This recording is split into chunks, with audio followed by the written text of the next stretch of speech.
Acupuncture में अगर आप प्रॉपर्ली 1 महीना लगातार अपनी ट्रीटमेंट करें तो आपका डिप्रेशन फ़ौरन ख़त्म हो जाएगा। इससे स्ट्रेस ख़त्म हो जाएगा। और अगर फॉर एग्ज़ाम्पल हार्ट पेशेंट है, कोई कैंसर का पेशेंट है, कोई थायरॉइड का इश्यू है, कोई वो वाले लाइक फीवर है, लाइक कॉन्स्टिपेशन है, इन तमाम चीज़ों की जो ट्रीटमेंट है वो एक्यूपेंचर में है और इमीडिएट है।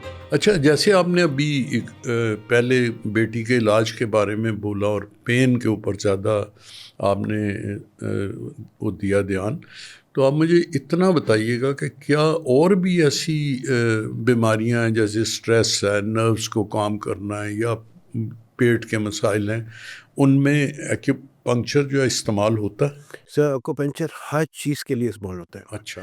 कि लाइक अगर आप ये कहें कि स्ट्रेस की बात कर रहे हैं, अगर आप बात स्ट्रेस के लिए या डिप्रेशन के लिए जो मेडिसिन इस्तेमाल करते हैं, आपको सारी उम्र इस्तेमाल करनी पड़ेंगी। जी बिल्कुल। लेकिन अगर एक्यूपेंचर में अगर आप प्रॉपर्ली 1 महीना लगातार अपनी ट्रीटमेंट करें तो आपका डिप्रेशन फ़ौरन ख़त्म हो जाएगा। इससे स्ट्रेस ख़त्म हो जाएगा। और अगर फॉर एग्ज़ाम्पल हार्ट पेशेंट है, कोई कैंसर का पेशेंट है, कोई थायरॉइड का इश्यू है, कोई वो वाले लाइक फीवर है, लाइक कॉन्स्टिपेशन है, इन तमाम चीज़ों की जो ट्रीटमेंट है वो एक्यूपेंचर में है और इमीडिएट है।